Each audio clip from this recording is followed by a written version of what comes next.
अस्सलामु अलैकुम वरहमतुल्लाहि वबरकातुह।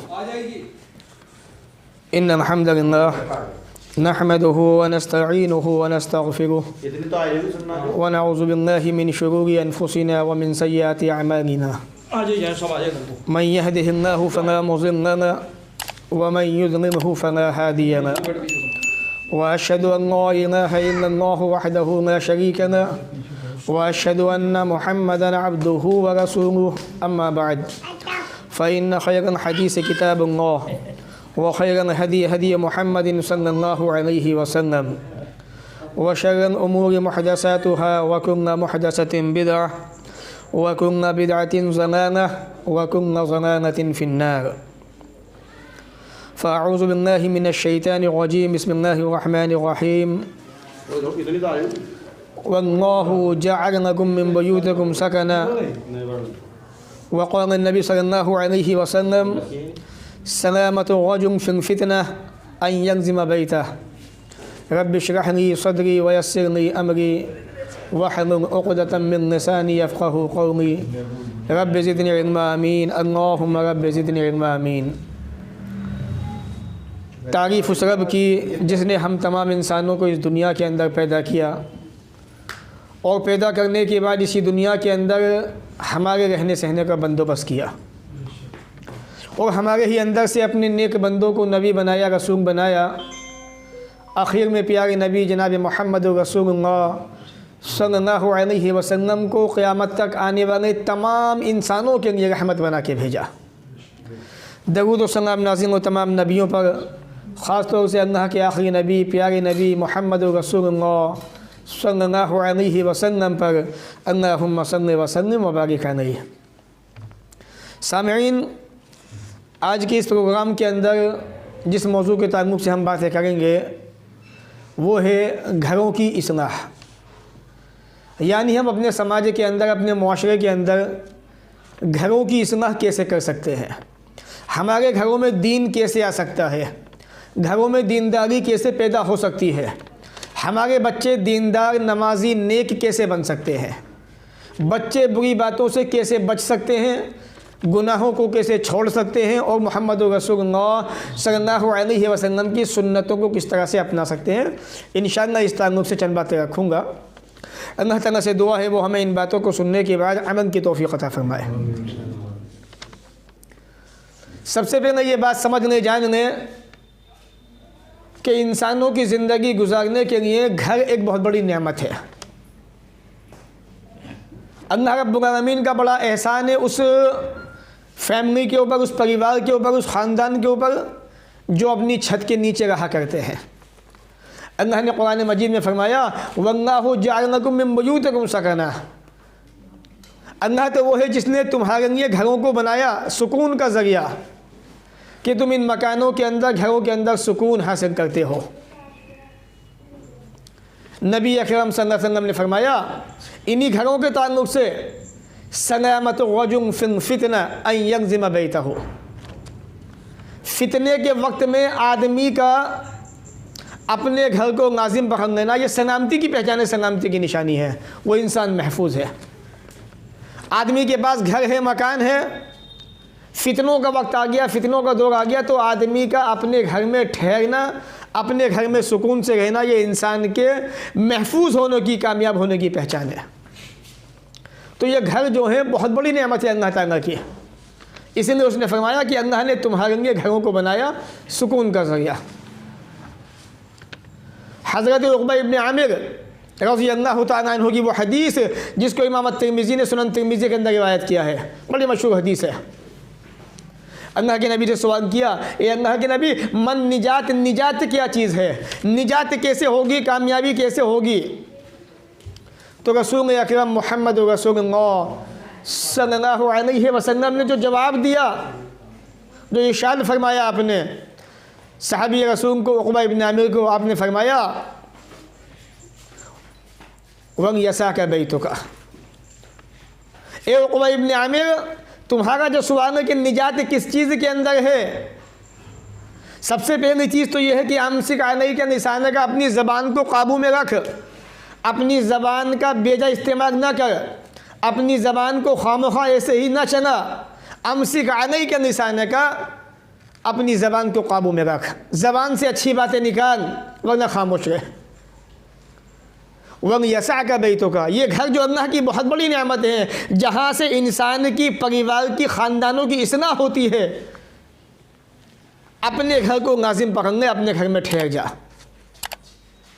वब की अना खतियत का, और अपने गुनाहों पर शर्मिंदा होता रहे, रोता रहे।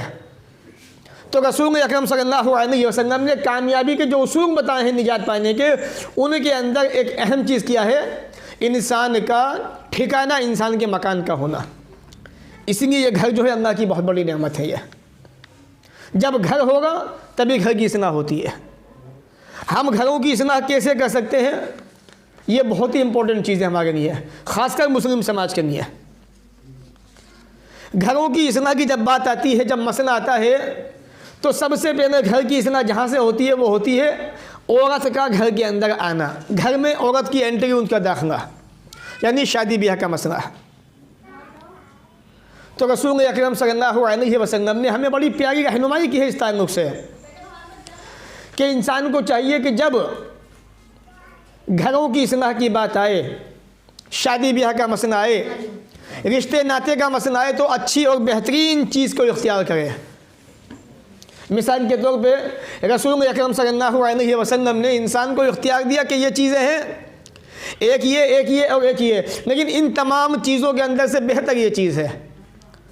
तो है तो सारी चीज़ें दुरुस्त, लेकिन उसमें जो बेहतर चीज़ है हमें उसको इख्तियार करना है, हमें उसको अपनाना है। तो घर के माहौल को बनाने के लिए, घर की इस्लाह के लिए सबसे पहले मसला आता है नेक औरत, नेक बीवी का। जब बीवी नेक होगी, औरत नेक होगी, तो घर के अंदर इंशाअल्लाह दीन भी आएगा, दीनदारी भी आएगी। अल्लाह के प्यारे नबी जनाब मोहम्मद रसूलुल्लाह सल्लल्लाहु अलैहि वसल्लम ने फरमाया, तुनकहुल मरअतु लिअरबईन, सही बुखारी की किताबुन निकाह की बड़ी मशहूर हदीस है कि औरत जो हमारे समाज का हिस्सा है, उससे जो निकाह होता है वो 4 चीज़ों की बुनियाद पर होता है। 4 चीज़ें ऐसी हैं जिसके अंदर शादी ब्याह के अंदर देखी जाती हैं, सामने रखी जाती हैं, और आदमी सबसे पहले इन्हीं चीज़ों को देखता है।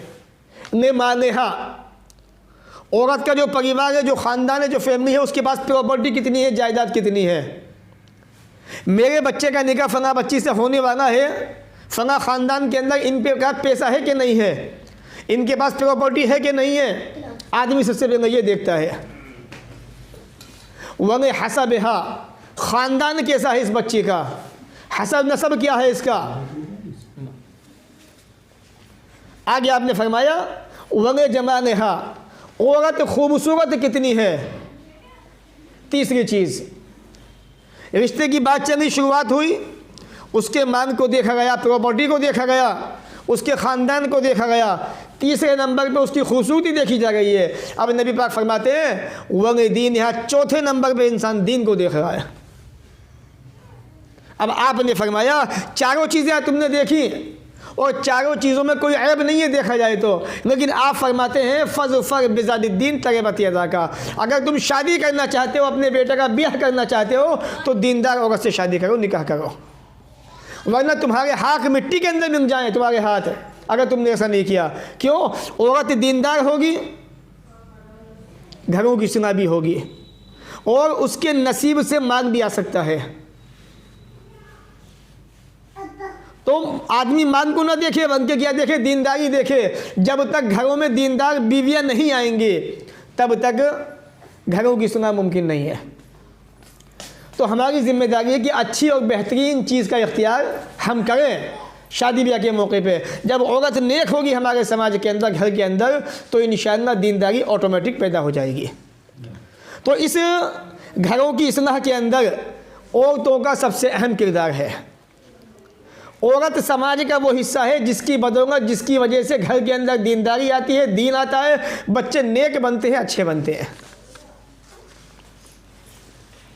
इसलिए नबी पाक ने फरमाया सल्लल्लाहु अलैहि वसल्लम, इज़ा अताकुम औ ख़तब इलैकुम मन तरज़ौन दीनहु व खुलक़हु फ़ज़व्विजू।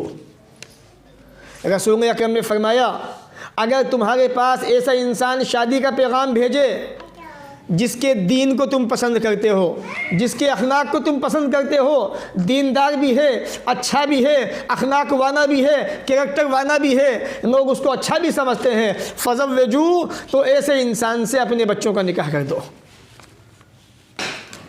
आज शादी ब्याह के मौक़ों पे बड़ी दिक्कतें पेश आती हैं, मामले बड़े नाजुक हैं। अगर दीनदार रिश्ता आपको मिल गया तो इससे बड़ी दीनदारी की बात कोई नहीं है।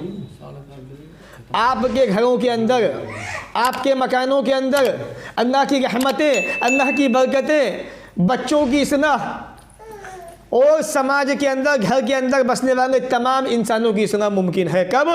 जब घर के अंदर नेक बीवी आएगी या ऐसा इंसान मौजूद हो जिसके अखलाक भी अच्छे होंगे, जो दीनदार भी होगा। तो शादी ब्याह का मौका, सबसे पहला मौका ऐसा होता है कि हमारा इंतखाब, हमारा सिलेक्शन वहाँ पे औरत के बारे में नेक बीवी का होना चाहिए। रसूल अकरम का ज़माना देखिए आप, सहाबा का ज़माना देखिए, ताबईन का ज़माना देखिए, तबा ताबईन का ज़माना देखिए, अइम्मा दीन जिन्होंने दीन के रास्ते बड़ी मेहनतें की, खिदमतें की, और आज हमारे सामने ये दीन जो मौजूद है उन्हीं की मेहनतों का नतीजा है। ऐसे ऐसे भी वक्त देखे हमारे असलाफ ने और उनकी बच्चियों ने कि अगर बाप ने बेटी का निकाह किया और बाप के पास पैसा नहीं है, मान लीजिए बाप को अच्छा रिश्ता नहीं मिला, मजबूर हो के बाप ने अपनी बेटी का रिश्ता कर्जा लेके कर दिया। मजबूरी के अंदर बेटी को पता चला कि तुम्हारे बाप ने तुम्हारी शादी की वजह से कर्जा लिया हुआ है।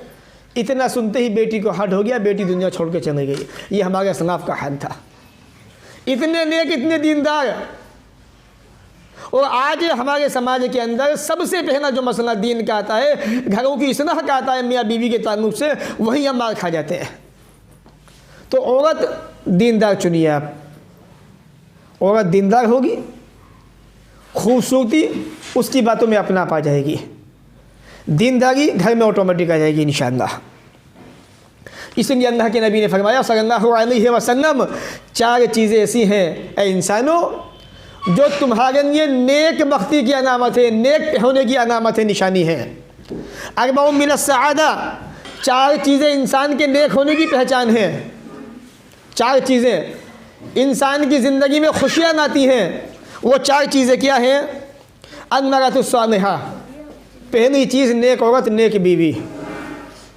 औरत नेक है तो ये इंसान के खुशबख्त होने की अलामत पहचान है। वो इंसान अच्छा है, वो परिवार अच्छा है जिस घर में नेक बीवी आ जाए, नेक औरत आ जाए। वक़्त मस्कन वासे, दूसरे नंबर पे कुशादा मकान, कुशादा घर, ये भी अल्लाह की बहुत बड़ी नेमत है। नंबर 3 वक़्त जारुस्वाले, तीसरे नंबर पे आता है नेक अच्छा पड़ोसी।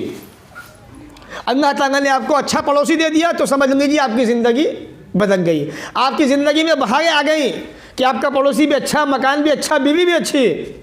और चौथी चीज़ है वक़्त मरकबुल हनी, बेहतरीन सवारी। अल्लाह ने आपको सवारी दे दी, गाड़ी दे दी, कार दे दी, मान लीजिए अल्लाह ने, तो समझ लीजिए अल्लाह की सारी नेमतें आपके पास आ गई।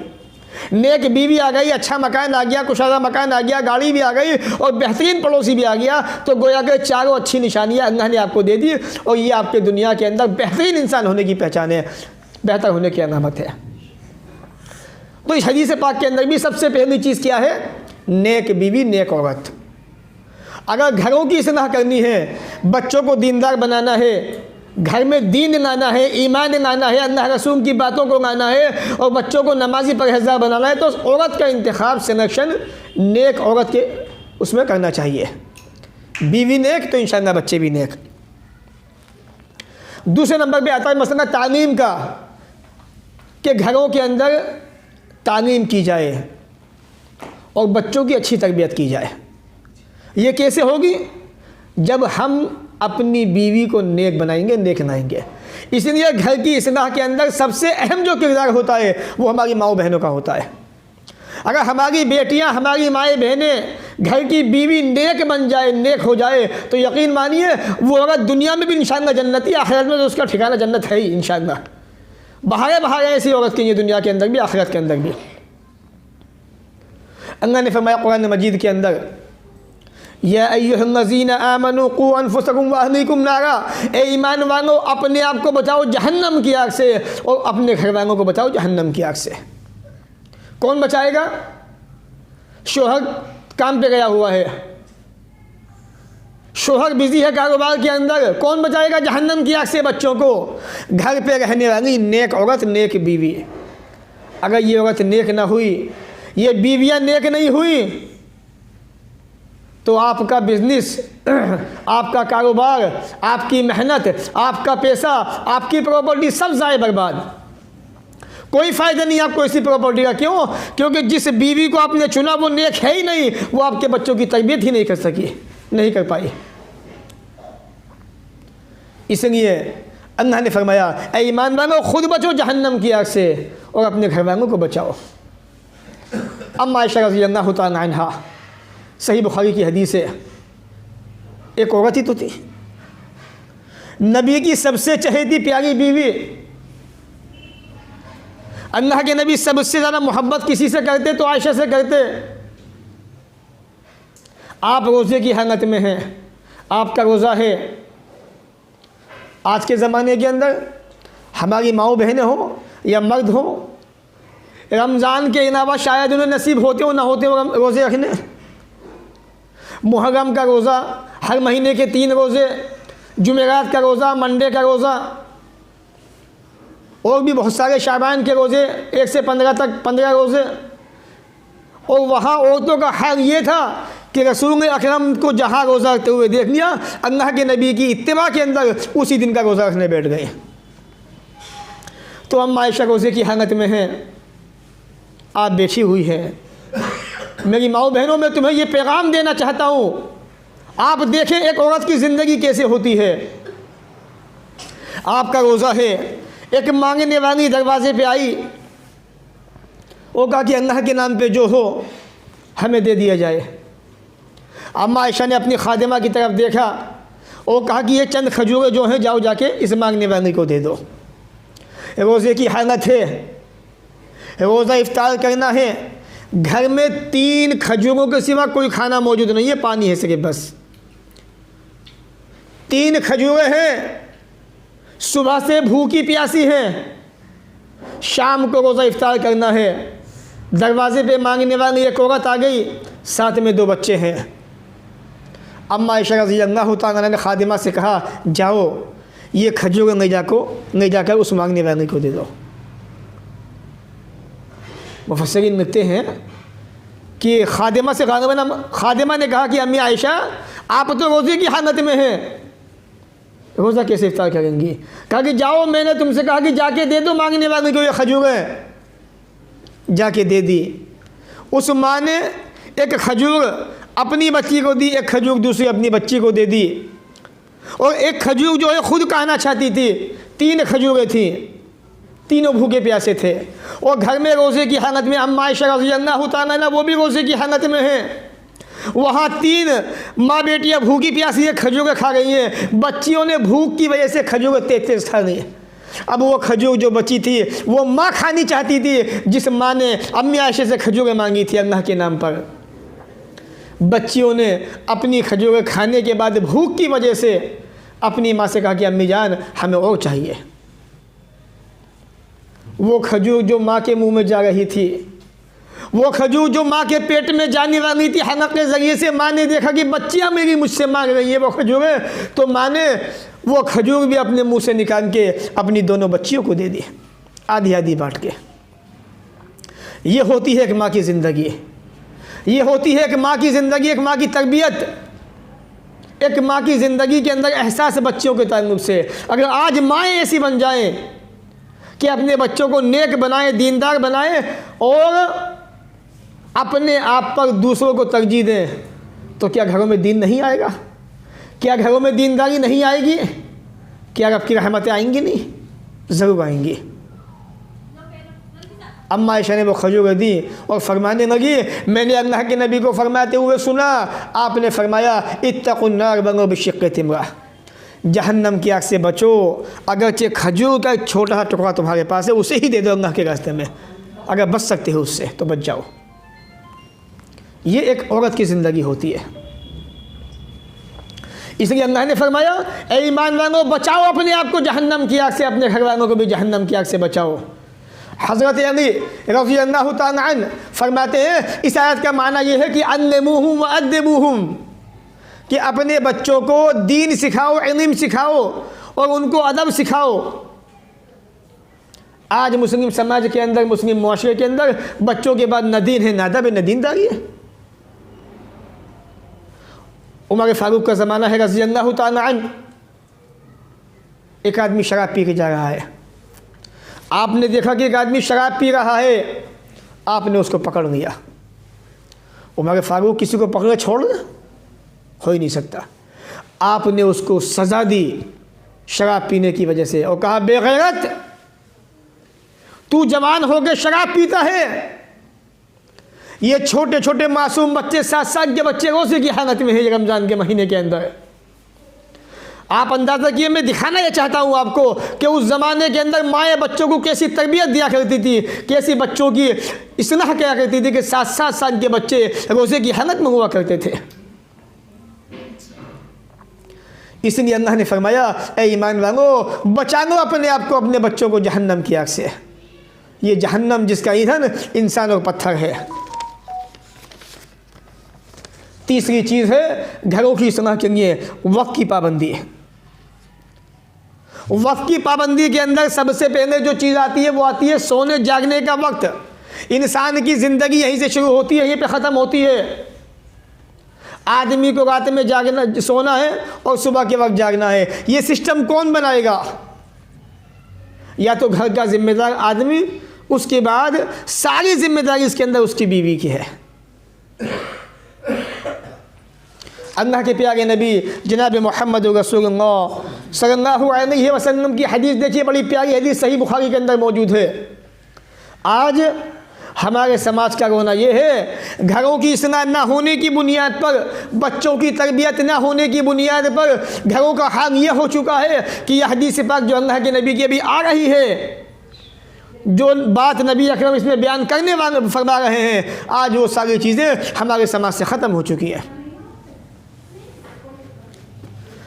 कान रसूलुल्लाह सल्लल्लाहु अलैहि वसल्लम यकरहु नौम क़ब्लहा अन इशा वन हदीस बादहा, रवाहु बुखारी। अल्लाह की नबी सल्लल्लाहु अलैहि वसल्लम इशा की नमाज से पहले सोने को नापसंद फरमाते थे कि कोई भी इंसान, कोई भी आदमी, कोई भी बच्चा इशा की नमाज से पहले ना सोए। आपने मना फरमाया इस बात से, आपको नापसंद था इस बात का कि कोई इंसान जो है इशा की नमाज से पहले सोए। वन हदीस बादहा, आगे नबी अकरम ने फरमाया कि इशा की नमाज के बाद बातचीत करना, इसको भी आप नापसंद फरमाते थे। मेरे भाइयों, प्यारी माओ बहनों, अपने घरों को जायज़ा लीजिए, अपने घरों को देखिए। आज हमारे घर क्या वाकई ऐसे हैं? हमारे घरों के अंदर हमारे बच्चे, अगर उन्हें नींद आ रही है, इशा से पहले सो जाते हैं। इशा की नमाज का पता नहीं, इशा की नमाज ख़त्म। या बसा औक़ात ऐसा होता है कि इशा की नमाज तो पढ़ी नहीं, इशा की नमाज के बाद रातों को जाग रहे हैं, मोबाइल फ़ोन का इस्तेमाल हो रहा है, बेहुदा बातें हो रही हैं समाज के अंदर, मुआशरे के अंदर। ऐसी बातों को अंजाम दिया जा रहा है जो बातें इन नौजवान बच्चों के लिए मुनासिब नहीं है, जो बातें इस्लाम के ख़िलाफ़, शरीयत के ख़िलाफ़ है। तो नबी अकरम इशा से पहले सोने को नापसंद करते थे, इशा के बाद बातचीत को नापसंद करते थे। आज दोनों चीज़ें हमारे समाज का हिस्सा बनी हुई हैं। क्यों? अगर हम चाहते हैं घरों के अंदर इस्लाह पैदा हो, घरों के अंदर दीनी माहौल पैदा हो, तो हमारी माओ बहनों को चाहिए अपने बच्चों को दीन सिखाएं, बच्चों को दीन बताएं। दीन क्या है, इस्लाम क्या है, नबी का तरीक़ा क्या है, जनाब मोहम्मद रसूलुल्लाह सल्लल्लाहु अलैहि वसल्लम की तालीम क्या है। चौथी चीज़, घरों की इस्लाह के ताल्लुक़ से घर में इस्लाह कैसे हो सकती है, घर में अल्लाह की बरकतें कैसे आएंगी, बड़ी अहम चीज़ है। और उसके ज़िम्मेदार, उसके मुजरिम, उसके गुनहगार औरतें नहीं बल्कि मर्द हैं। नबी अकरम ने फरमाया इजालू फ़ी बुयूतिकुम मिन सलातिकुम वला तत्तखिज़ू क़ुबूरा, अपनी नमाज का कुछ हिस्सा अपने घरों के लिए बाकी रखो। अपनी नमाजें अपने घरों के अंदर भी पढ़ा करो और अपने घरों को कब्रिस्तान न बनाओ। दो बातें मालूम हुई हदीस पाक से। पहली चीज़, कब्रिस्तान के अंदर नमाज़ पढ़ना जायज़ नहीं है। अल्लाह के नबी ने क्या कहा कि अपने नमाज का कुछ हिस्सा अपने घरों में बनाओ और अपने घरों को कब्रिस्तान न बनाओ, यानी नमाज कब्रिस्तान में नहीं पढ़ी जाएगी। नंबर 2, घरों के अंदर नफिल नमाज अदा की जाएगी, फ़र्ज़ नमाज नहीं। नबी ने जो कहा कि अपनी नमाज का कुछ हिस्सा अपने घरों में बनाओ घरों की इस्लाह के लिए, तो ये नफिल नमाजों की तरफ इशारा है। दलील क्या है इसकी, इसका सबूत क्या है, हमें कैसे मालूम हो, कैसे पता हो, कैसे पता चले? आइए हदीस देखिए अल्लाह के रसूल की। आपने फरमाया मन समिअ निदा, जिसने अजान को सुना, अजान की आवाज़ उसके कानों के अंदर आई, फलम यातिही, और वो आदमी जो है अजान की आवाज़ सुनने के बाद मस्जिद में नहीं आया, सनअतनहु इल्ला मिन उज़्रिन, तो उस आदमी की मस्जिद के घर में नमाज़ पढ़ना दुरुस्त नहीं, जायज़ नहीं है। उस आदमी की नमाज होगी ही नहीं जिसने अपनी नमाज को घर में अदा किया, घर में पढ़ा। हाँ, उज़्र है उसके पास, मजबूरी थी तो और बात है। मालूम ये हुआ, अगर आदमी को अजान की आवाज़ आ रही है, आदमी ने अजान की आवाज़ सुनी और सुनने के बाद मस्जिद में नहीं गया, मस्जिद में नहीं पहुंचा, तो ऐसे इंसान की फ़र्ज़ नमाज नहीं होगी घर के अंदर, उसे मस्जिद में जाके पढ़ना पड़ेगी, तभी जाके नमाज होगी। हाँ, वो उज़्र है, उसके पास बीमार है, उसे बुखार आ गया, परेशानी आ गई, डॉक्टर ने मना किया चलने फिरने से, डॉक्टर ने कहा कि आप अगर चल फिरते हैं आपको तकलीफ़ हो सकती है, परेशानी हो सकती है आपको, तो और बात है, वरना आपको फ़र्ज़ नमाज मस्जिद में पढ़ने के लिए आना पड़ेगा। जहाँ तक मसला है घर में नमाज पढ़ने का, तो वो सुन्नतों का मसला है। अल्लाह के नबी सल्लल्लाहु अलैहि वसल्लम तमाम सुन्नतें अपने घर के अंदर अदा फरमाया करते थे, चाहे फजर की सुन्नतें हों, ज़ोहर की सुन्नतें हों, मग़रिब की सुन्नतें हों या इशा की सुन्नतें हों, तमाम की तमाम सुन्नतें आप घर में अदा फरमाते थे, गरचे मस्जिद के अंदर सुन्नतें पढ़ना जायज़ है। हदीस देखिए आप, बड़ी प्यारी हदीस है इब्न माजा की। हज़रत साद अब्दुल्लाह इब्न साद कहते हैं, मैंने अल्लाह के नबी सल्लल्लाहु अलैहि वसल्लम से सवाल किया, पूछा मस्जिद के अंदर, घर के अंदर नमाज़ पढ़ने के ताल्लुक़ से। सवाल देखिए, सवाल क्या है साहबी का, सवाल कर गए, अल्लाह के नबी मेरा सवाल ये है कि मस्जिद में नमाज़ पढ़ी जाए या नमाज घर के अंदर पढ़ी जाए। दोनों चीज़ें आपने बताई, आपने रखी सवाल के अंदर। कौन? नबी अकरम ने फरमाया, ए मेरे प्यारे साथी, तू देख रहा है मेरा मकान मस्जिद से कितने करीब है।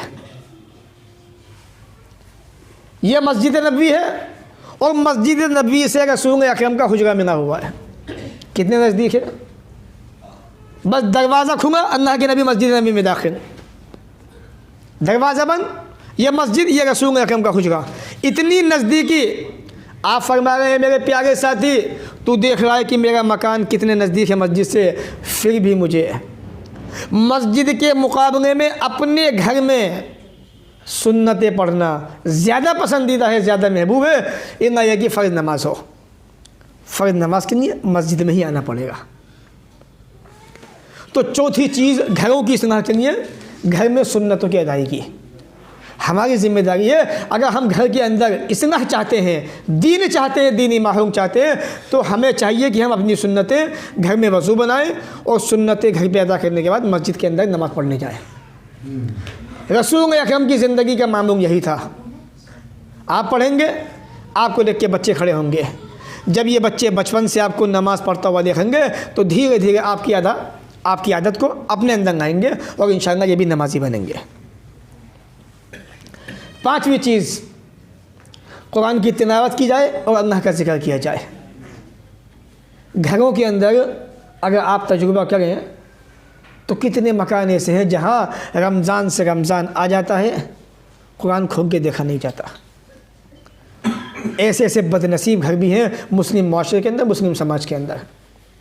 अल्लाह के नबी ने फरमाया वो घर जिसके अंदर अल्लाह का ज़िक्र होता है, वो मकान जिसमें अल्लाह का ज़िक्र नहीं होता, जिंदे और मुर्दे की तरह से है। जिस घर में रब का ज़िक्र हो रहा है, रब की याद हो रही है, अल्लाह को याद किया जा रहा है, कुरान की तिलावत हो रही है।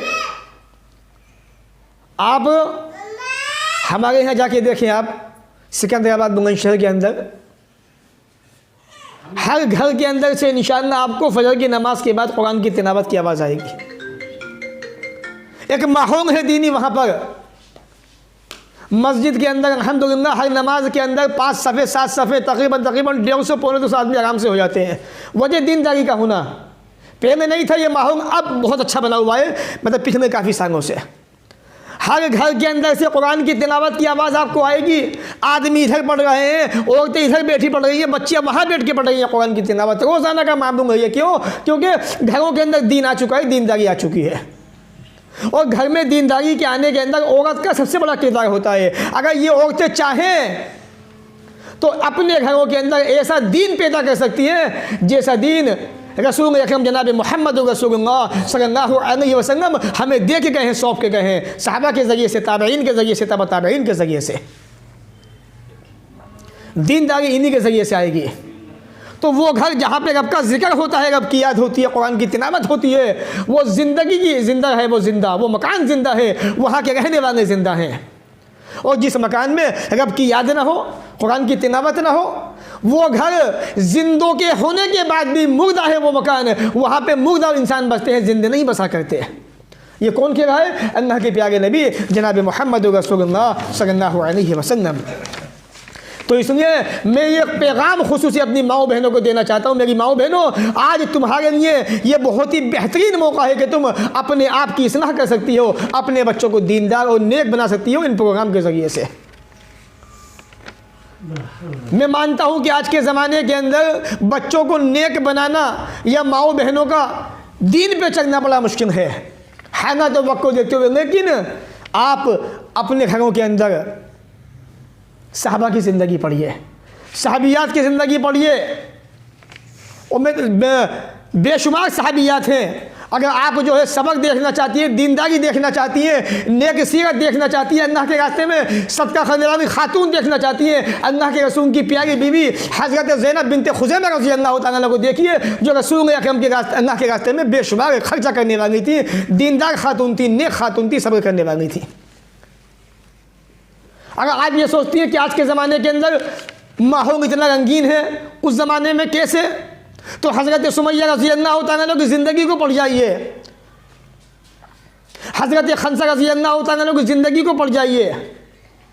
वो खातून जिसके चार घर वाले जंग उहद में शहीद कर दिए गए, मार दिए गए, उस खातून की, उस औरत की ज़िंदगी को पढ़ जाइए। नबी से मोहब्बत ऐसी, लोगों ने कहा कि तुम्हारा बेटा भी गया, बाप भी गया, शोहर भी गया, भाई भी ख़त्म, शहीद कर दिए गए सब के सब। कहा कि मुझे इनके बारे में ना बताओ, मुझे तो ये बताओ मोहम्मद रसूलुल्लाह जिंदे है कि नहीं है, अल्लाह के नबी का हाल क्या है, रसूल का हाल क्या है। कैसी खातून थी, कैसी माएँ थी उस ज़माने के अंदर कि अपना बेटा शहीद हो गया, शोहर शहीद हो गया, बेवा हो गई औरत, बीवी मतलब शोहर भी छूट गया, बाप का साया भी उठ गया, भाई का साया भी चला गया, लेकिन क्या पूछ रही है कि ये बताओ नबी जिंदा है कि नहीं जिंदा है, मेरे जाने दो, मुझे तो नबी की परवाह है। इतनी मोहब्बत नबी से। आज की माएँ बहनें भी ऐसी मोहब्बत कर सकती है नबी से, नबी की सुन्नतों से, अपने बच्चों को नेक दीनदार बना के। आज ज़रूरत है दीनदार बनाने की घरों के अंदर, वरना अल्लाह की कसम हमारी बच्चियाँ, हमारी औलादें जो आज कंकक रब के सामने झुका करती थी, अल्लाह को याद करती थी, आज वो गैरों के पास जाके पत्थरों के सामने, मूर्तियों के सामने माथे टेक रही हैं। वो उनसे ब्याह करके, शादियाँ करके। आज हालात ऐसे हैं। कुरान की तिलावत कीजिए रोज़ाना, मामूल बनाइए घरों का। मेरी प्यारी माँ बहनों, तुम्हारी भी जिम्मेदारी है, रोज़ाना सवेरे उठें आप और घर का एक निज़ाम बनाएं। 9 बजे सबके बिस्तर तैयार होने चाहिए, बेटा हो, बेटी हो, शोहर हो, कोई भी हो, कि आपको सो जाना है। शरीयत का हुक्म है, शरीयत के हुक्म को मानोगे, फ़ायदे में रहोगे। और ये मोबाइल फ़ोन ठीक है, बच्चों की ज़रूरत है, पढ़ाई का मसला है, बहुत सारे मसले हैं, 9 बजे के बाद साइलेंट मोड पर, सबके फ़ोन एक तरफ, अब सो जाओ। अब सुबह इनको चेक करना है, देखना है, अब कोई बातचीत नहीं, कुछ नहीं। थोड़ी कुर्बानियाँ दीजिए, इंशाअल्लाह हज़रत फ़ातिमा रज़ियल्लाहु ताला अन्हा, रसूल की चहेती बेटी जो जन्नतियों की सरदार हैं, कल को तुम्हारी उनसे मुलाकात होगी। उनसे फ़ख्र से कह तो दोगी तुम कि हमने दुनिया के अंदर अपनी बच्चियों को नेक बनाया था, दीनदार बनाया था, मामूल था हमारी ज़िंदगी का। ए फ़ातिमा, तुम्हारे बाबा का ये हुक्म था कि इशा के बाद बातचीत करना मना है, दुनियावी बातें करना मना है, फालतू बातें करना मना है, दीनदारी की बातें तो अगर मसला है, दीन की बातें कर सकते हो। इसीलिए हमने अपने बच्चों का सिस्टम ऐसा बनाया, बेटों का सिस्टम ऐसा बना दिया कि इशा के बाद कोई बातचीत नहीं, बस ये बिस्तर है, सोना है, सुबह फजर में उठ जाना है, फजर की नमाज़ पढ़नी है। ये माहौल बनाइए घरों का, इस्लाह कीजिए ऐसी, वरना आज मुस्लिम घराने थू होती है मुसलमानों के ऊपर। जितने भी डिपार्टमेंट हैं चले जाइए, सरकारी सब जगह हमारा नाम लेने वाला कोई नहीं है। हमारा नाम आती गालियाँ बकते हैं लोग, आँखें चढ़ा लेते हैं। बहरहाल तो ये 5वीं चीज़ थी घरों की सुलह के ताल्लुक़ से। 6ठी चीज़ बड़ी अहम है। आज हमारे घरों के अंदर जो बेबरकती है, जो घरों में दीनी माहौल नहीं है, उसकी एक बहुत बड़ी वजह घरों के अंदर तस्वीरों का होना। चाहे वो मोबाइल फ़ोन के ज़रिए से ली गई हो, या हमारे घरों के अंदर बच्चे अपनी फ़ोटो खिंचवा के घरों पे लटका देते हैं, घरों में टांग देते हैं, या बहुत सारे घरों के अंदर वो छोटे छोटे मिक्की माउस होते हैं, क्या क्या होते हैं, लगा देते हैं। तो घर में तस्वीर नहीं होनी चाहिए। अल्लाह के नबी सल्लल्लाहु अलैहि वसल्लम अपने हुजरे में दाखिल हो गए थे, दरवाज़े पे खड़े हो गए। ये दरवाज़ा है आपके अंदर आने का। मस्जिद नबी से अंदर आना चाहते थे, बैनन बाबेन हदीस के अल्फाज हैं, दोनों दरवाज़ों के बीच में खड़े हो गए। निगाह कहाँ पे गई? एक तकिए के ऊपर, एक छोटा तकिया था। किसने बनाया था? आपकी सबसे चहेती प्यारी बीवी हज़रत आयशा रज़ियल्लाहु ताला अन्हा ने अपने हाथों से बनाया था। करना के रसूल, क्या बात है, अंदर क्यों नहीं आते आप? आइए अंदर आइए। कहा कि आयशा ये तकिया कैसा है? या रसूलल्लाह, मैंने आपके लिए बनाया है सल्लल्लाहु अलैहि वसल्लम, ताकि आप इस पे रात को आराम कर सके, सो सके। आयशा, अमानिम थी, क्या तुम्हें नहीं पता? क्या तुम नहीं जानती इस तकिए पर तस्वीरें मौजूद हैं? उस घर में फरिश्ते नहीं आते जिस घर में तस्वीरें मौजूद होती हैं। अल्लाह ताला क़यामत के दिन उन लोगों से कहेगा जिन्होंने तस्वीरें बनाई, अहयू मा खलक़तुम, जिन तस्वीरों को तुमने बनाया है इनके अंदर जान डालो, जान पैदा करो, इनके अंदर इनको ज़िंदगी दो। क्या ज़िंदगी दे सकते हो? हरगिज़ नहीं। तो घरों के अंदर तस्वीरें नहीं होनी चाहिए। आज हमारे घरों के अंदर बेशुमार तस्वीरें मौजूद हैं। हमारी ज़िम्मेदारी है, माओ बहनों की ज़िम्मेदारी है कि तस्वीरें घर के अंदर नहीं आनी चाहिए, वरना उस घर में रहमत के फरिश्ते नहीं आते जिस घर में तस्वीरें मौजूद होती है। हाँ, ये वो बात है कि आधार पे फ़ोटो मौजूद है, मजबूरी है इंसान की। पैन कार्ड है, मजबूरी है इंसान की। लाइसेंस है, मजबूरी है इंसान की। लेकिन इसके अलावा कोई तस्वीर मौजूद है, आपकी शोकेस में रखी हुई है, आपकी दीवार पर टंगी हुई है, उस घर के अंदर रहमत के फरिश्ते आ नहीं सकते। और जब घर में रहमत के फरिश्ते नहीं आएंगे तो रहमतें कहाँ से आएंगी? अल्लाह की बेदीनी ही आएगी। 7वां पॉइंट, 7वीं चीज़ घरों की इस्लाह के लिए बड़ा अहम और बड़ा ही ख़तरनाक, बड़ा डेंजर। अक्सर मैंने आपको बताया, बयान किया है। हमारी माएँ बहनों से मैं फिर कहूँगा कि ये चीज़ जो मैं आपको बयान करने जा रहा हूँ, इस पर थोड़ी तवज्जो दें। और आपके बच्चे बच्चियाँ, आप ये ना सोचें कि आज का तो माहौल ही ऐसा है कि फना की बच्ची ऐसी है, फना का बेटा भी ऐसा है। हमें फना से मतलब नहीं है, हमें अपने बच्चे से, अपनी बच्ची से मतलब है। हमें पहले इनको बचाना है, इनकी इस्लाह करनी है, बाद में उसको देखना है। अल्लाह के प्यारे नबी जनाब मोहम्मद रसूलुल्लाह सल्लल्लाहु अलैहि वसल्लम ने फरमाया, एक ज़माना ऐसा आएगा मेरी उम्मत के अंदर कि मेरी उम्मत के अंदर ज़मीनें फटेंगी। ज़मीनें फट गई हैं, भूकंप आए, जलजले आए, कभी नेपाल के अंदर फटी, कभी बांग्लादेश में, तो कभी पाकिस्तान के अंदर, कभी इंडिया के अंदर, तो कभी विदेशों के अंदर, अरब इलाकों के अंदर ज़मीनें फटी, जलजलाया। नबी ने फरमाया आखिर ज़माने में ज़मीनें फटेंगी, इंसानों के चेहरे बिगाड़े जाएंगे और मेरी उम्मत पे पत्थरों की बारिश भी हो सकती है। ये 3 मुसीबतें, 3 अज़ाब आपने बताए। फ़क़ाल रजुल मिनल मुस्लिमीन, मुसलमानों में से एक आदमी खड़ा हुआ, या रसूलल्लाह व मता ऐसा क्या, ये अल्लाह के नबी ऐसा कब होगा ज़मीनें फटेंगी, इंसानों के चेहरे बिगाड़े जाएंगे। माओ बहनों की तवज्जो चाहूँगा मैं इस हदीस के ऊपर कि हमारी माएँ बहनें ध्यान रखें इस हदीस को। अल्लाह के नबी ने फरमाया ज़मीनें कब फटेंगी, चेहरे कब बिगड़ेंगे इंसानों के। आज भी शादी ब्याह का मौका होता है, आईब्रो बनाई जाती हैं, न जाने कैसे कैसे फैशन होते हैं, मेकअप किए जाते हैं शादी ब्याह के अंदर। मेरे प्यारी माओ बहनों, मैं बता दूं मेकअप करना गुनाह नहीं है। आप अपने शोहर के सामने मेकअप कीजिए, अच्छे से अच्छा बन के दिखाइए, शरीयत आपको अजर देती है, सवाब देती है। लेकिन आप घर में तो भंगन बन के रहती हो और शादी ब्याह के अंदर हीरोइन बन के जाती हो, तो इससे शोहर का दिल नहीं दुखेगा तो क्या दुखेगा। तो शरीयत क्या कहती है, अजाब कब आएंगे, ये चेहरे कब बिगाड़े जाएंगे, आसमान से पत्थरों की बारिशें कब होंगी।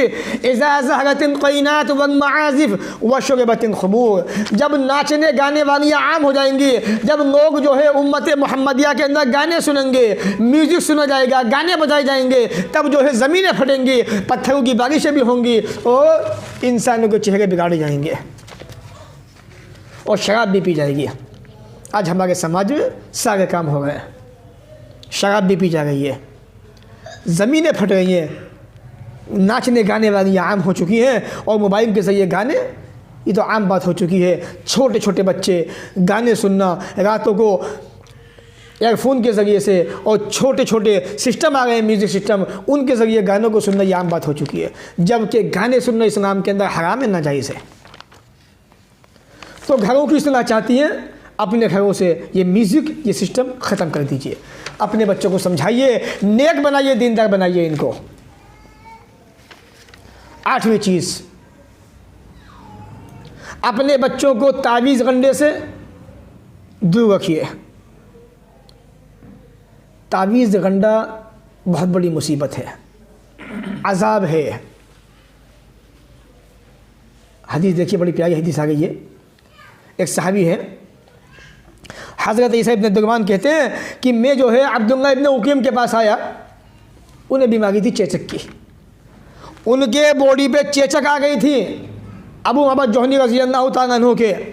तो मैंने उनसे कहा आप जो है चेचक की बुनियाद पर कोई चीज़ लटका क्यों नहीं लेते, तावीज़ क्यों नहीं बांध लेते आप,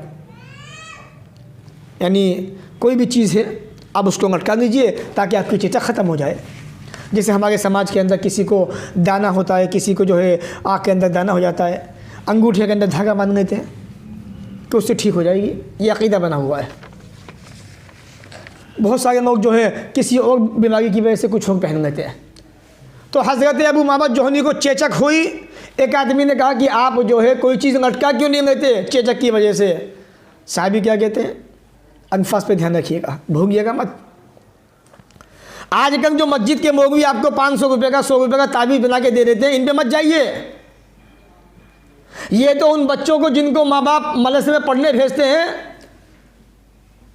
माफ़ कीजिएगा, गुस्सा मत होइएगा आप, मैं हक बात बता रहा हूँ मैं आपको, सोचे क्या बात कह रहे हैं आप। जिन बच्चों को माँ बाप पढ़ने के लिए भेजते हैं, उन बच्चों को बचपन से हराम खिला खिला के ऐसा बना देते हैं कि बड़े होकर बच्चे हराम खाने वाले बन जाते हैं। कुरान खाने का खिलवाते हैं इनको, कभी कुछ खिलवाते हैं, कभी कुछ ऐसे ऐसे खाने खिलवा देते हैं जो खाना इस्लाम में जायज़ ही नहीं है। तावीज़ बेचे जा रहे हैं, 500 का अंक, 50 का अंक, 100 का अंक, 1000 रुपये का अंक, जैसी बीमारी वैसा तावीज़ हो, कहा कि शिफा मिल जाएगी। नबी ने एक आदमी के हाथ में तावीज़ देखा, उससे मुसाफा नहीं किया आपने। अब जरा सोचिए, नबी ने अपना हाथ खींच लिया उस आदमी से जिसने तावीज़ पहना हुआ था, तावीज़ बांधा हुआ था। और आज के लोग भी कहते हैं तावीज़ देना दुरुस्त जायज़ है। किसकी बात मानोगे? अल्लाह के नबी की, इन बोंगियों की, रसूल अकरम की। तो सहाबी रसूल को चेचक हुई। आदमी ने कहा कि आप कोई चीज़ लटका क्यों नहीं लेते? सहाबी कहते हैं अल मौत अक़रबु मिन ज़ालिक, मेरे प्यारे भाई मुझे मर जाना तावीज़ पहनने से ज़्यादा बेहतर है। मर जाऊँ मैं, ये मुझे बर्दाश्त नहीं गवारा है, लेकिन तावीज़ पहनूँ मैं, ये मुझे बर्दाश्त नहीं गवारा नहीं है। ये सहाबा का मिजाज था, सहाबा का अंदाज़ था ये तावीज़ ना पहनने के लिए। आज मासूम बच्चे अभी पैदा हुए, उनके गले में घंटी बांध दी गई तावीज़ के रूप में कि इस पर मुसीबतें नहीं आएंगी, इस पर परेशानी नहीं आएंगी। क्या कभी ऐसा हुआ? अगर ये तावीज़ मुसीबत को रोक देते तो हर डॉक्टर की दुकान पे ये तावीज़ गंडे लटके हुए होते, हर डॉक्टर के पास तावीज़ होते और आपको वो 50 में देते तावीज़ दवाई के साथ में, और यहाँ तावीज़ महंगे भी दिए जा रहे हैं। बहरहाल तावीज़ से बचाइए बच्चों को। तावीज़ ये मुसीबत है, ये अज़ाब है। ये अगर घर में दीनी माहौल लाना चाहते हैं तो इनको ऐसी चीज़ों से, जो चीज़ें बुरी चीज़ है, मुनकर है, बेहुदा है, उनसे बचाइए बच्चों को। क्योंकि अल्लाह के नबी ने फरमाया मन अल्लक़ तमीमा फ़क़द अशरक, जिसने कोई चीज़ लटकाई या जिसने तावीज़ पहना उसने शिरक किया। वो सहाबी कहते हैं अगर जो इंसान कोई चीज़ पहन लेता है उसी के हवाले कर दिया जाता है। यानी आदमी जब तावीज़ पहनता है तो उसका अक़ीदा यह बन जाता है कि इसके पहनने की बुनियाद पे मुझे ये फ़ायदा हो गया। ऐसा हो भी जाता है, ऐसा नहीं है, ऐसा हो भी जाता है अक़ीदे के एतबार से। क्यों? अल्लाह ने कुरान में कहा है नुवन्नही मा तमन्ना वनुस्लिही जहन्नम, सूरह निसा के अंदर, जिधर जाओगे वहीं फेंक देंगे हम तुम्हें, आखिर में जहन्नम के अंदर फेंक देंगे। मुझे एक बात याद आ गई, ये मेरा मतलब आंखों देखा वाक़या है। एक साहब से मेरी मुलाकात हुई, बहुत परेशान थे, बीमार थे वो, बहुत जगह दिखाया डॉक्टरों को, कोई फ़ायदा नहीं हुआ। बहुत दिखाया डॉक्टरों को, फ़ायदा नहीं हुआ। किसी ने कहा, मौलवी ने या किसी बाबा ने, कि जाओ मज़ार पे जाओ और जाके बताशे चढ़ा के आ जाओ। ये आंखों देखा वाक़या मैं आपको बता रहा हूँ। अल्लाह ने कहा था कि जहाँ जाओगे वहीं फेंक देंगे, आखिर में जहन्नम के अंदर फेंक देंगे। तो वो कहती है खातून, हमने सुबह बताशे ख़रीदे और कब्रिस्तान में जाके मज़ार पर चढ़ा दिए, उसी दिन तबीयत ठीक हो गई। ये देखिए, ये होती है मुसीबत, ये होता है इंसान का जो अक़ीदा फिरता है वो ऐसे फिरता है, सब कुछ ख़त्म। अक़ीदा कहाँ बन गया? तावीज़ के ऊपर, के इस तावीज़ ने बचा दिया, इस मुसीबत से इसने बचाया, डॉक्टर ने नहीं बचाया। जबकि बचाने वाली ज़ात कौन थी? अल्लाह की ज़ात थी। तो अपने बच्चों को तावीज़ से, इन तमाम चीज़ों से बचाइए, रोकिए। अगर घरों के अंदर इस्लाह पैदा करना चाहते हैं, दीनी माहौल क़ायम करना चाहते हैं। कुछ बातें और, बात को ख़त्म करते हैं, टाइम क्या हुआ?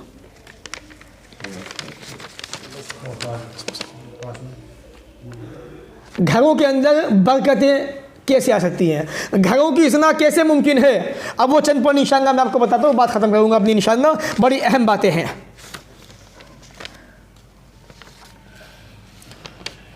सबसे पहली चीज़ जो घरों की इस्लाह के ताल्लुक़ से है वो ये कि माँ और बाप इन दोनों को चाहिए कि बच्चों पे कभी कभार सख्ती भी क्या है थोड़ी सी, और अपने घर की एक जगह ऐसी बना दें, मिसाल के तो भी आपका दरवाज़ा है अंदर जाने का, दरवाजे पे एक डंडी या कोई चीज़ टांग दें आप। क्यों? सिर्फ बच्चों को डराने के लिए, जिस पे घर वालों की निगाह पड़ती रहे। साहबी कहते हैं अल्लाह के नबी ने फरमाया कि अन्न कुछ सोता, कोड़ा जिससे मारा जाता है इंसानों को, अपने दरवाजे पे टांग दो ताकि घर वालों को दिखता रहे, उनको अदब सिखाने के लिए, ताकि घर वालों की गलती ना करें, गुनाह ना करें। आपका बच्चा, बाप घर में मौजूद नहीं है, माँ से बदतमीज़ी कर रहा है, माँ ने कहा आएंगे मैं कहूँगी, बताऊँगी, लेकिन जब वो एक दो मरतबा पिट जाएगा बाप से, और बाप जो है उस डंडी को या कोड़े को दरवाजे के पास टांग देगा, तो बच्चे कांपेंगे, डरेंगे। बेटा गलती हुई तो ये कोड़ा टंगा हुआ है, ये डंडी लटकी हुई, ये स्टिक जो है ये हमारी पिटाई के लिए है, ये तो बच्चे डरेंगे आपसे, उस चीज़ को देख के बार बार गुनाह करने से बचेंगे। तो पहली चीज़ ये है ताकि बच्चों के अंदर इस्लाह पैदा हो, घरों का माहौल बेहतर बने, दीनदारी पैदा हो। दूसरी चीज़, आदमी जो है अपने घर का जायज़ा बहुत बारीकी से ले।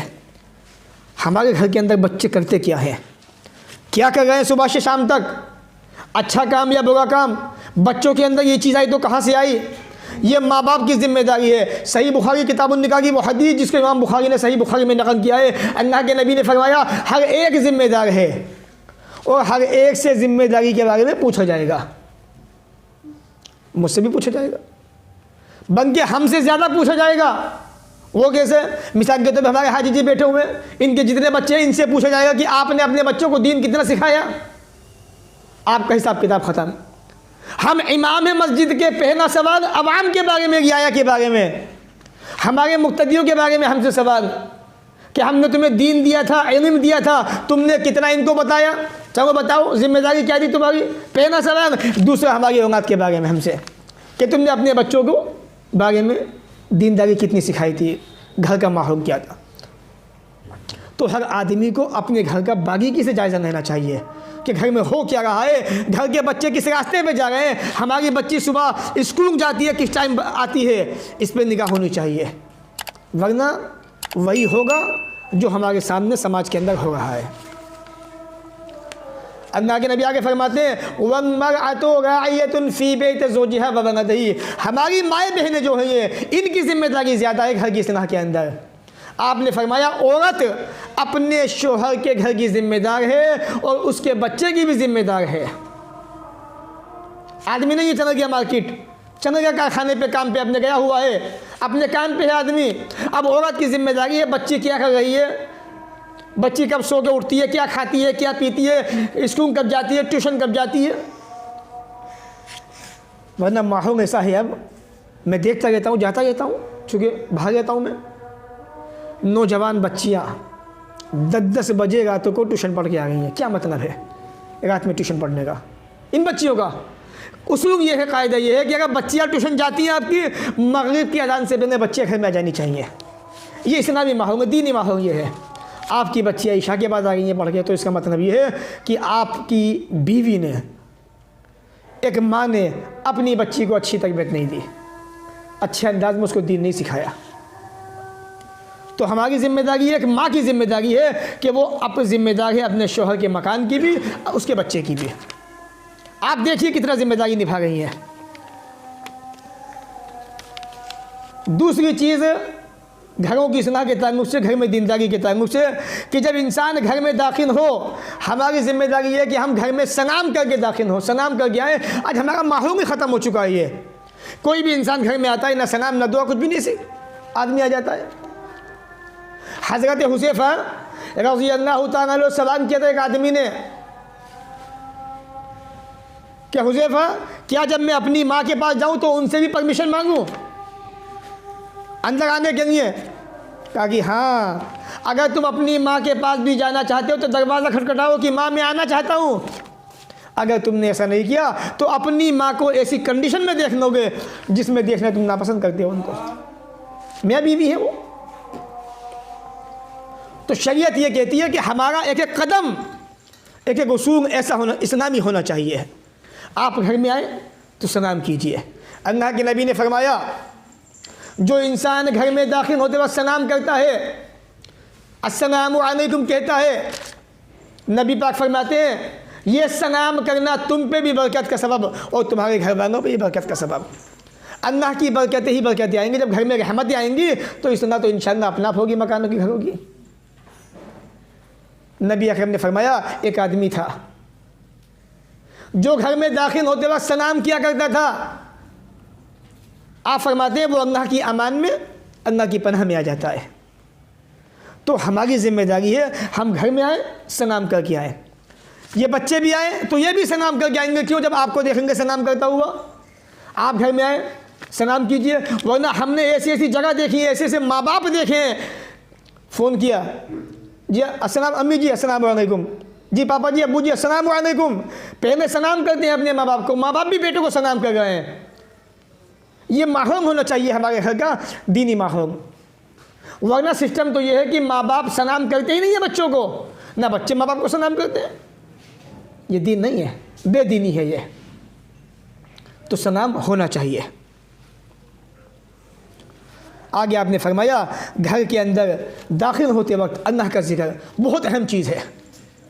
हदीस देखिए, अल्लाह के नबी फरमाते हैं जब आदमी घर में दाखिल होता है और घर में दाखिल होते वक्त अल्लाह का नाम लेता है और खाना खाते अल्लाह का नाम लेता है तो शैतान कहता है ओ मेरे चेलो, इस आदमी ने तो अल्लाह को याद कर लिया घर में आते वक्त, खाना खाते वक्त, आज ना खाना है यहाँ और ना ही यहाँ पे रहने की जगह है, चलो कहीं और चलते हैं।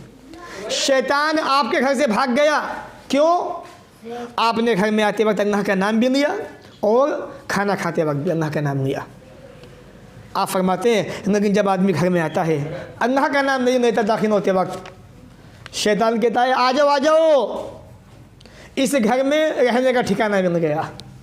और जब इंसान खाना खाते वक्त खाने पे अल्लाह का नाम नहीं लेता तो शैतान कहता है आ जाओ सब आ जाओ मेरे चेलो, यहाँ पे रहने का भी ठिकाना है, खाना खाने का भी ठिकाना है, खाना भी मौजूद, आ जाओ।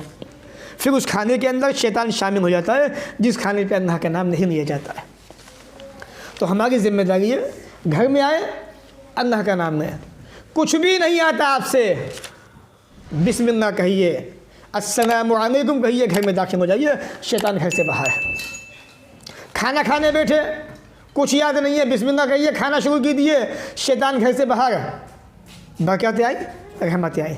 तो हमारी माँ बहनों की भी जिम्मेदारी है कि अगर शोहर घर में मौजूद नहीं है, खाना सामने मौजूद है, तो अपने बच्चों को याद देना है कि बेटा आपने बिस्मिल्लाह पढ़ी, बेटी आपने पढ़ी, या घर में जितनी जिम्मेदारी है सबसे आपने बिस्मिल्लाह पढ़ी, पहले बिस्मिल्लाह पढ़िए फिर खाना खाइए आप।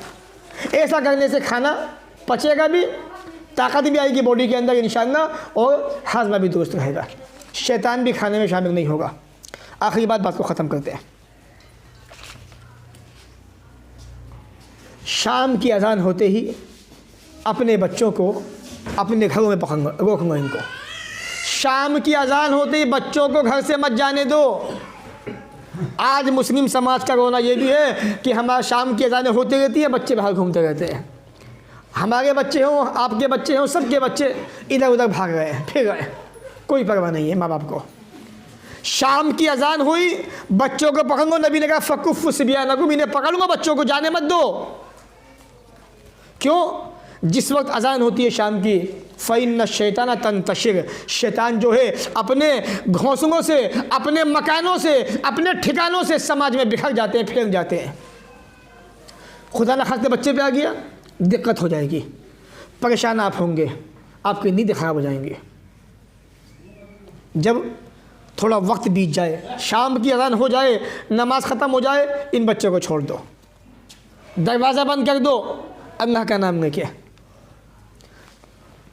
चिराग बुझा दो, जब रात हो जाए अल्लाह का नाम लेके, कोई सामान आपका है अल्लाह का नाम लेके उसको ढांक दीजिए आप। आज ये छोटी छोटी चीज़ें घरों की इस्लाह के लिए बड़ी अहम है, और ये सारी जिम्मेदारी किसकी है? माँ की है, क्योंकि आदमी घर पे मौजूद नहीं है। मौजूद कौन है? घर पे माँ मौजूद है, तो माँ की जिम्मेदारी है अजान होने से पहले मगरिब की बच्चे घर में होने चाहिए, घर के बाहर नहीं जाने चाहिए। और बच्चों को आयतुल कुर्सी याद कराएं, पढ़ाएं बच्चों को आयतुल कुर्सी। ये आयतुल कुर्सी बच्चों के लिए शैतान से, जिन्नात से हिफाजत का ज़रिया है। दलील क्या है? सही बुखारी की वो हदीस जिसको इमाम बुखारी ने सही बुखारी के अंदर रिवायत किया है। साहबी कहते हैं अबू हुरैरा कि अल्लाह के नबी सल्लल्लाहु अलैहि वसल्लम ने मुझे ज़िम्मेदार बनाया, किसका? रमज़ान में जो ज़कात का मांग आया था उसका। रात में मैं पहरा दे रहा था, माँ बहनें तवज्जो दें, साहबी कहते हैं मैं रात में पहरा दे रहा था उस मांग का, शैतान आया इंसानी सूरत में, उसने मांग चुराया ज़कात का, भागने लगा, मैंने पकड़ लिया उसको, माफ़ी मांगी, चला गया।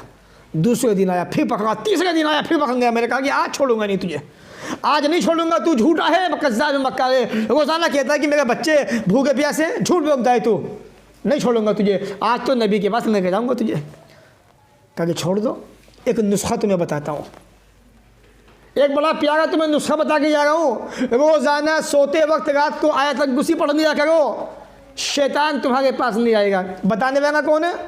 शैतान खुद है बताने वाला, क्योंकि इंसान बन के आया था मांग चुराने के लिए। सुबह तक अल्लाह ताला एक फरिश्ता मुतय्यन कर देगा जो शैतान से तुम्हारी हिफाजत फरमाएगा। खुद ही बता रहा है कि आयतुल कुर्सी याद करने पढ़ा कर आयतुल कुर्सी रात को सोते वक्त। नबी अकरम से सहाबी ने वाक़या बयान किया, कहा कि सदक़ा का वहुवा कज़ूब ज़ाका शैतानुन, सच कहा उसने, हालांकि वो झूठा है, शैतान है, वो शैतान था, वो झूठा इंसान है, लेकिन बात सच्ची कह गया। तो माए बहनों की जिम्मेदारी है कि बच्चों को आयतुल कुर्सी याद करवाएं रोज़ाना 2-2 जुम्मे, 1 महीने में, 5 दिन में, जब भी 2 महीने में इंशाअल्लाह याद होगी। जिस दिन याद होगी इंशाअल्लाह उनको रोज़ाना सोते वक्त पढ़वाइए, ताकि आपके बच्चे शैतान से, जिन्नातों से महफूज रहें, परेशानी से महफूज रहें, मुसीबत से महफूज रहें, और अल्लाह ताला रोज़ाना उनके लिए फ़रिश्ता मुतय्यन कर दे जो शैतान से उनको बचाए। तो ये थी वो बातें घरों की इस्लाह के ताल्लुक़ से जिन पे हमारा अमल करना बहुत ज़रूरी है। इसलिए हमें चाहिए हम इन बातों को अपनी ज़िंदगी में लाएँ, और माएँ बहनें भी, हमारे ज़िम्मेदार भी अपनी घरों की इस्लाह की पूरी कोशिश करें, अपने बच्चों को दीन सिखाएं, दीनदारी सिखाएं इनको, और अपने घर में दीनी माहौल बनाएं, दीनी तालीम लाएँ दीनी, और एक वक्त ऐसा बनाना कि इन बच्चों को दीन सिखाते रहें, बताते रहें, अल्लाह के रसूल की बातें सुनाते रहें, ताकि ये बच्चे सुन सुन के नबी से मोहब्बत करने वाले बन जाएँ, इस्लाम से मोहब्बत करने वाले बन जाएँ। अल्लाह ताला से दुआ है वो हमें इन बातों को सुनने के बाद अमल की तौफीक अता फरमाए, जब तक दुनिया में रखे, इज़्ज़त से रखे, ख़ात्मा भी हो तो ईमान पर हो। व आखिरु दावाना अनिल हम्दुलिल्लाहि रब्बिल आलमीन, वस्सलामु अलैकुम व रहमतुल्लाहि व बरकातुहू।